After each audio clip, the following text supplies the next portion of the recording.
果你飲水都肥，可能你係患上咗 PCOS 卵巢多囊症。係啊 ，PCOS 即係卵巢多囊症咧，其實都係一個好常見女士會遇到嘅問題。大概咧講緊係15% 女士咧會受到呢一個情況影響嘅喎。咁至於點解會有 PCOS 卵巢多囊症咧？個原因咧係因為我哋女性身體裏邊嗰個荷爾蒙分泌唔平均，主要係因為有兩隻荷爾蒙就高咗出嚟嘅，就係胰島素同埋係男性荷爾蒙。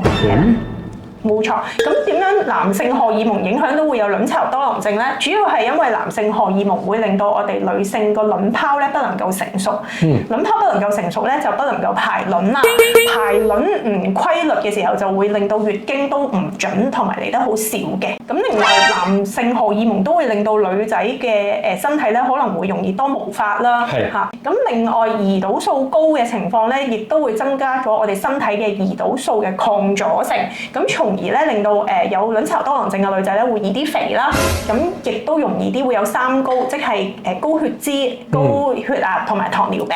咁 Dr. Chan，你會建議女仔其實幾多歲或者每隔幾耐去做一次呢一方面嘅檢查咧？如果女仔嚟咗月經之後，發現自己嘅月經咧都真係幾唔準喎嚇，唔準嘅意思即係可能講緊超過40日先嚟一次月經嚇。咁如果呢個情況都持續好幾個月咧，其實都最好諮詢一下婦科醫生。